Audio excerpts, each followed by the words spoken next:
मोती शेख रशीद साहब के हवाले से NA56 और 57 के अजहर, यास्मीन राशिद, मुराद सईद, फरूख हबीब पहले के उमर बंदेयाल साहब ने कहा कि जो नाअहली होगी 5 साल तक। नवाज शरीफ और जंगीर तरीन के ऊपर जो नाअहली है वो ताहयात है। बताया आपको फैजाबाद धरना जो है ये काफी संगीन केस है, कोई आम केस नहीं है।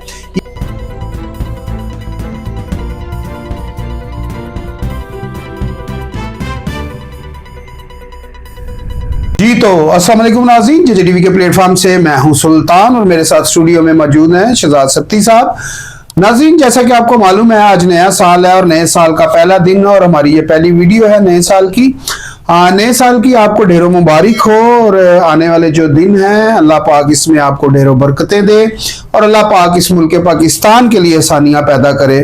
और साल तो नया है, दिन नया है, लेकिन खबरें वही पुरानी, वही सियासत, वही लोग, वही चेहरे, वही सब कुछ, वही हम आपसे पुरानी खबरें 2023 की शेयर करेंगे 9 मई के वाकयात के हवाले से और आने वाले जो इलेक्शन के दिन है उसके हवाले से। हमारे साथ स्टूडियो में मौजूद हैं शहजाद सत्ती साहब। कुछ हम इनसे जानेंगे, कुछ इनका तजिया लेंगे, कुछ हम आपसे खबरें शेयर करेंगे। नाज़रीन, जैसा कि आपको मालूम है कि जो नया साल है इसमें जैसे कि आपको मालूम है कि इलेक्शन की डेट जो है 8 फरवरी है और 8 फरवरी के बाद 8 फरवरी के हवाले से अगर हम बात करते हैं तो इसमें काफ़ी सारी कह लें कि जो सियासी जमातें हैं उनको काफ़ी सारी मुश्किलात का भी सामना है। काफ़ी सारे लोगों के जो कागजात नामजदगी है वो उनके कागज़ जो हैं उनमें से काफ़ी सारी पेचीदगियाँ और काफ़ी सारे मसले मसाइल हैं और ये ज़्यादा जो शिकायत आ रही है PTI की जानिब से आ रही है। PTI का ये कहना है कि हमें हमारे जो लोग हैं जो मतलब कागज जमा करवाने जाते हैं जब तो उनको उठा लिया जाता है। और जैसा कि अभी कल एक खबर बहुत ज्यादा गर्दिश में रही वो थी शेख रशीद साहब के हवाले से, NA56 और 57 के हवाले से, क्योंकि वो कलम दवात से शेख रशीद साहब इलेक्शन लड़ते हैं तो उनके भी जो कागज हैं उनको भी कह लें कि वापस भेज दिया गया था कि आपके कागज ठीक नहीं है। और शेख रशीद साहब ने काफी सारे चैनलों पे ये प्रेस कॉन्फ्रेंस भी की कि मैं वो आपको मालूम होगा कि एक पुराना शहजाद भी उनका एक डायलॉग है, 17 दफा 18 दफा मैं वजीर रह चुका हूं तो मेरे कागज कैसे खराब हो सकते हैं। भाई अभी थोड़े दिन पहले हम एक ऐसे कह लें कि MNA हैं, हम भी उनके साथ गए थे, हम उस टाइम कवरेज पे थे। तो जब हम कागजात नामजदगी जो है कि वो जमा करवाने गए तो उनमें कह लें कि उनकी पासपोर्ट की कापी नहीं थी और दीगर कुछ 1-2 चीज़ें ऐसे मिसप्लेस थी तो उनके भी जो कागज़ हैं वो जमा नहीं हो सके थे। फिर अगले दिन जो फाइल तकरीबन कंप्लीट करके हम गए तो उनको जमा करवाया। ये कोई बड़ी बात नहीं है कि कागज़ ना कंप्लीट होना। काफ़ी सारी खबरें आजकल जो मार्केट में गर्दिश कर रही हैं इलेक्शन के हवाले से कि ये कहा जा रहा है कि जो इमरान खान है जो बल्ले का निशान है और जो PTI है उसको दीवार के साथ लगाया जा रहा है। ये शहजाद भाई का आपको एक मालूम होगा कि शहजाद भाई अमूमन एक बात बोलते हैं, मुतफ़ाक़े अमल है कि जो आपने कह लें कि पंजाबी में कहते हैं जो बीजा था वही आपने काटना है और जो आपने कह लें फसल बीजी थी अब वो टाइम आ गया काटने का। 2000 कह लें कि 18 और 2018 के बाद जो मियां नवाज शरीफ के साथ उसकी कह लें कि जो क़यादत थी जो उसके साथ किया गया था ये पूरे मुल्क पाकिस्तान से कोई ढकी छुपी बात नहीं है। ठीक है, किस तरह कह लें कि राना सनाउल्लाह साहब के ऊपर हीरोइन के केस डाले गए, कस्में कुरान और ये वो कस्में खा खा कर बताया गया कि राना सनाउल्लाह साहब की गाड़ी में से इतनी हीरोइन निकल आई है, जिसमें कह लें कि एंटी नारकोटिक्स भी उसमें शामिल थी। कुछ कह लें कि वो लोग भी शामिल थे जिनका कह लें कि नाम लेने से भी हर कोई दूसरा बंदा डरता है। और कह लें कि PTI के उसमें वजीर भी शामिल थे उस कस्में उस प्रेस कॉन्फ्रेंस में कि कह लें कि राना सनाउल्लाह साहब की गाड़ी में से इतनी बड़ी तादाद में हीरोइन निकल आई है। फिर करते कराते कह लें कि स्पोर्ट्स कम्प्लेक्स नारोवाल का केस बनाया गया कह लें कि एहसन इकबाल साहब के ऊपर, फिर उनको भी जेल की हवा लगवाई गई। यानी कि दीगर ऐसे जो कह लें जवेद लतीफ़ साहब के ऊपर गद्दारी के मुकदमे बन गए तो वही कह लें कि वही सिलसिला है, वही सारे मामलात हैं। 2018 में कह लें कि जो मियां नवाज शरीफ साहब मुस्लिम लीग नून भुगत रही थी, आज 2024 आ चुका है, नया साल नया दिन, लेकिन मैंने पहले आपको बताया वही चेहरे, वही सियासत, वही मुकदमे आज भी चल रहे हैं। क्या हाल है शहजाद भाई, क्या समझते हैं आप? बहुत मेहरबानी। क्या खबर है आज आपके पास शहजाद भाई? बहुत सारी खबरें हैं आज तो।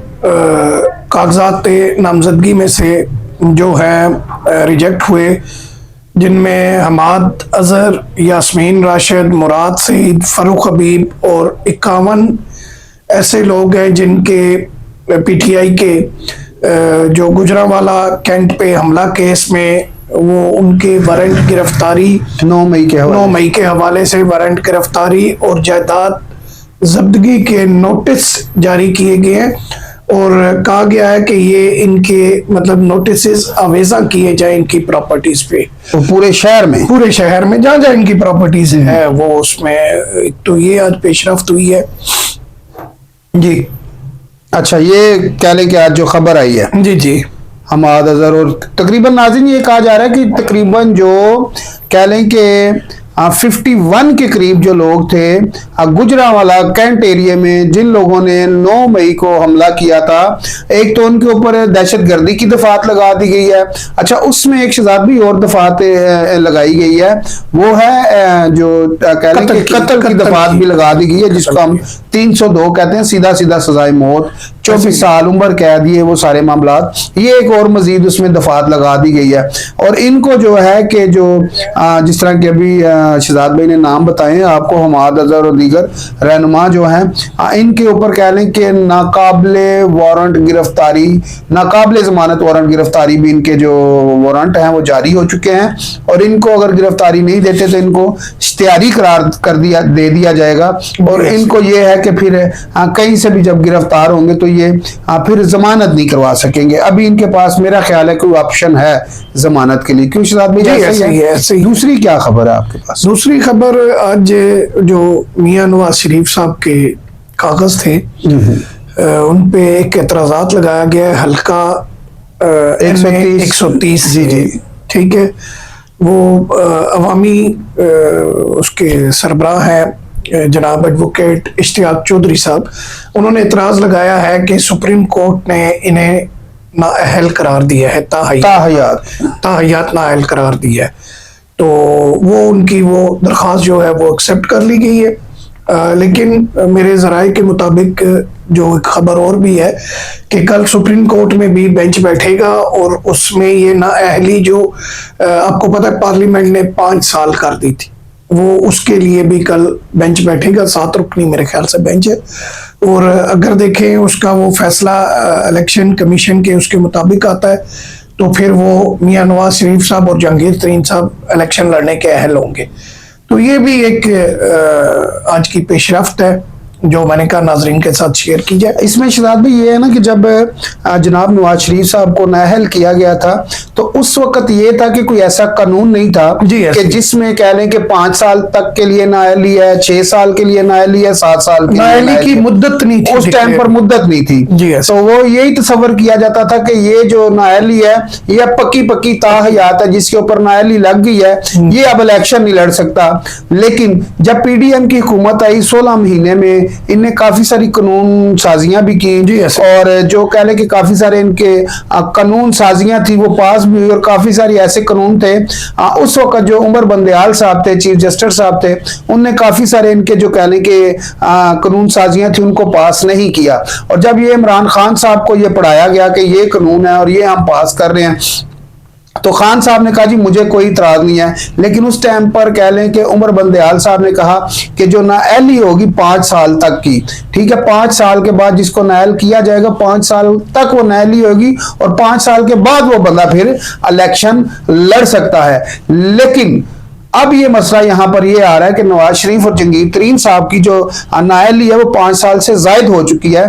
तो जहांगीर तरीन और नवाज शरीफ साहब ये समझ रहे हैं कि ये नाअहली 5 साल के बाद खत्म हो जाएगी। लेकिन कानून दानों का ये कहना है कि ये जब कानून लाया गया था पीडीएम के दौर में उस वक्त नवाज शरीफ साहब को ताहयात नाअहली हो चुकी थी, उस जुमरे में नवाज शरीफ साहब नहीं आते। अब सुप्रीम कोर्ट में ये एक कह लें कि कल सुनवाई है इस केस के ऊपर और इसके ऊपर जब सुनवाई होगी कल सुप्रीम कोर्ट में तो फिर पता चलेगा कि आया नवाज शरीफ के साथ नवाज शरीफ और जहांगीर तरीन के ऊपर जो नाअहली है वो ताहयात है या फिर 5 साल के लिए।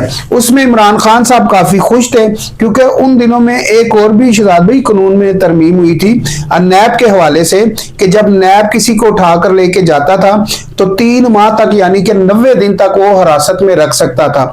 जैसे कि आपको मालूम है मरियम शरीफ, शहबाज शरीफ, हमजा शरीफ, इन सब को नैब की हिरासत में तकरीबन 3-3 महीने रखा गया और फिर अदालतों में पेश किया जाता था। और जब इमरान खान साहब के ऊपर केसेस बने, 9 मई का वाकया और उसके दीगर बाद जो केस इमरान खान साहब पर बने, तो कानून साजी मियां मोहम्मद उस दौर में जो कह लें कि वजीर आजम थे मियां मोहम्मद शहबाज शरीफ साहब, उनके दौर में कानून साजी ये की गई कि जो नैब है जब वो किसी को उठाता है तो तकरीबन मेरा ख्याल है कि 1 महीने से ज्यादा या 15 दिन से ज्यादा वो नहीं रख सकता।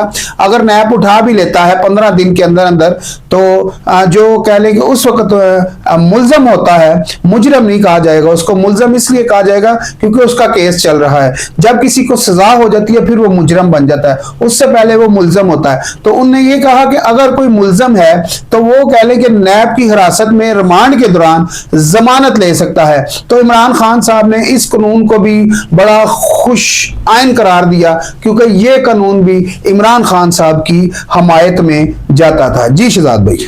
जी बिल्कुल, आपने दुरुस्त फरमाया। सुल्तान भाई, आपने बड़ा डीपली और बड़े अच्छे तरीके से ब्रीफ कर दिया। बिल्कुल ऐसा ही है। देखें, कल के जो फैसले हैं उससे सियासत में काफ़ी हलचल और तब्दीली आएगी। जी जी, मजीद क्या खबर है शहजाद भाई आपके पास? मजीद आज जहाँ तक मेरी मालूमात है, फैज़ाबाद धरना केस के जो है उन्होंने मियाँ शहबाज शरीफ साहब को 3 जनवरी को तलब किया है अपना बयान कलम बंद करवाने के लिए, क्योंकि वो उस वक्त पंजाब के वज़ीर आला थे। उन्हें उस वक्त के पंजाब के वज़ीर आला की हैसियत से 3 जनवरी को पेश होना है और अपना बयान कलम बंद करवाने हैं। जी नाज़रीन, इसके हवाले से जिस तरह शहजाद भाई ने बताया आपको, फैजाबाद धरना जो है ये काफी संगीन केस है, कोई आम केस नहीं है। ये सीधा सीधा कह लें कि स्टैब्लिशमेंट को हिट किया जा रहा है इसी केस में, जिसमें फैज हमीद साहब भी आते हैं और जनाब कमर जवेद बाजवा साहब का भी इसमें नाम लिया जा रहा है। मकसद ये है यहाँ पर बात करने का कि इस केस को कोई भी कह लें कि चीफ जस्टिस या सुप्रीम कोर्ट या हाई कोर्ट हाथ डालने के लिए तैयार नहीं थी। काजी फाइज ईसा साहब ने इस केस में हाथ डाला, इस पे कमीशन बनाया और इसमें जो दीगर रहनुमा थे, दीगर उस वक्त के जितने भी कह लें कि सरकारी ऑफिसर थे, उनको तलब किया, उनके जो बयानात थे उनको कलम बंद किया। और जनाब शहबाज शरीफ साहब को इसलिए बुलाया गया कि 2018 से पहले जो वजीर आला थे पंजाब के, वो जनाब शहबाज शरीफ साहब थे। और शहबाज शरीफ साहब को इसलिए तलब किया गया है कि आप उस वक्त इस मुल्क के, इस पंजाब का जो पाकिस्तान का सबसे बड़ा सूबा है, उसके वजीर आला थे। तो उनसे भी अब यह बयान लिया जाएगा कि आपको मालूम होना चाहिए इसमें कौन कौन शामिल था और किस किस के खिलाफ ये बयान देना चाहेंगे। अभी थोड़े दिन पहले ही, तकरीबन थोड़े दिन पहले की ज्यादा मैंने बात कर दी, 1-2 दिन की बात है, जराए से हमें यह भी खबर मिली कि कमर जवेद बाजवा और जनाब नवाज शरीफ साहब की कोई गैबाना मुलाकात हुई है और उसमें काफी सारे कह लें कि मामला जो है वो तय कर लिए गए हैं। और जैसा कि आपको मालूम है कि नवाज शरीफ और शहबाज शरीफ और कह लें कि इमरान खान साहब की आपस में जो रंजिश चल रही है, जिस तरह 2018 में जनाब इमरान खान साहब की हुकूमत थी और 2018 के बाद जिस तरह मुस्लिम लीग नून को पछाड़ा गया केसों के हवाले से, उसी तरह आज इमरान खान साहब को पिछाड़ा जा रहा है केसों के हवाले से। तो ये दीगर जो हमारे लिए मामलात हैं काफी हैरत अंगेज और खौफनाक भी हैं। उसकी वजह यह है कि जब तक ये लोग आपस में मिलकर नहीं बैठेंगे सियासतदान,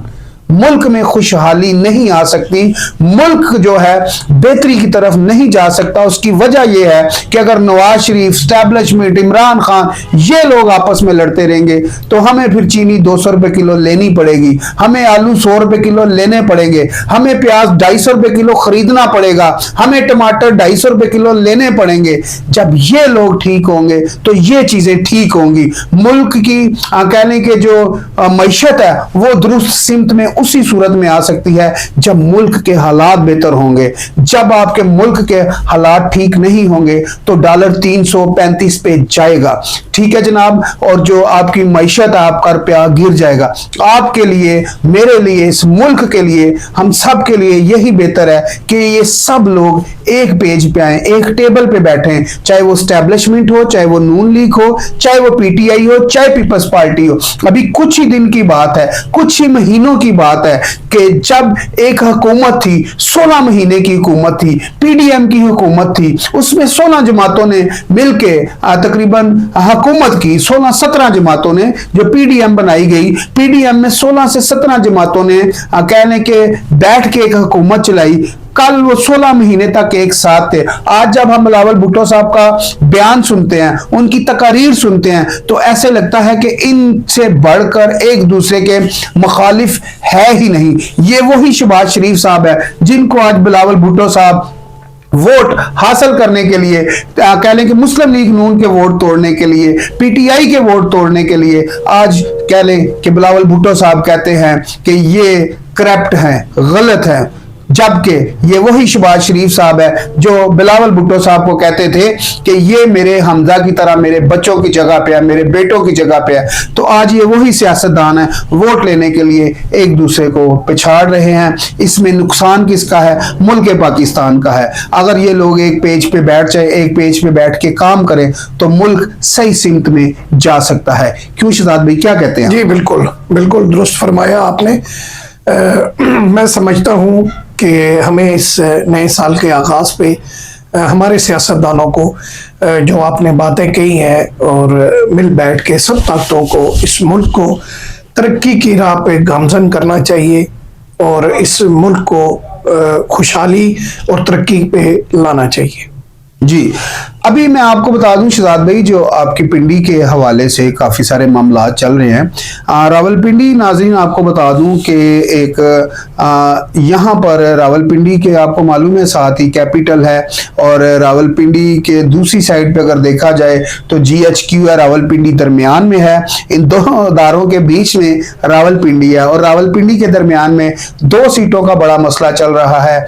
NA56 और NA57 के हवाले से। NA56 और NA57 के हवाले से मैं आपको बता दूं, यहां से कागजात नामजदगी जो है हनीफ अब्बासी साहब ने भी जमा करवाई है, बैरिस्टर दानियाल साहब ने भी करवाई है, और सजाद खान साहब ने भी जमा करवाई है, और नासिर भट्ट साहब ने भी करवाई है, शेख रशीद साहब ने भी करवाई है।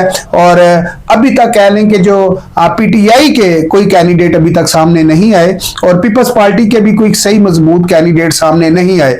अगर शेख रशीद साहब को पिछाड़ दिया जाता है, कागजात नामजदगी उनकी गलत करार दे दी जाती है, तो मुझे नहीं लगता कि मुस्लिम लीग नून का फिर मुकाबला किससे होगा। क्या मुस्लिम लीग नून का मुकाबला नासिर भट्ट, सजाद खान, हनीफ अब्बासी, बैरिस्टर दानियाल से होगा? फिलहाल ये बात सोचने वाली है। पार्टी की आदत ने, जैसे मैंने आपको कल बताया था, तकरीबन 2300 लोगों का इंटरव्यू हो चुका है और उनको अब टिकटें की तकसीम जारी होने वाली है। ये कल खबर हमें दी थी मरियम औरंगजेब वजीर साबका वजीर अतलात ने, और ये मैं आपको बता दूं कि आने वाले दिनों में देखते हैं कि जो पिंडी की सियासत है, पिंडी की जो सियासत है वो किस करवट बैठती है, किसको टिकट मिलती है, कौन घर जाएगा, कौन सा शेर मैदान में रहेगा, कौन नवाज शरीफ साहब के करीब होगा, कौन दूर होगा, कौन प्यार करेगा, कौन मैदान से भागेगा, कौन साथ पार्टी के चलेगा, किसने कुर्बानी दी, किसने कुर्बानी नहीं दी, ये आने वाला वक्त बताएगा।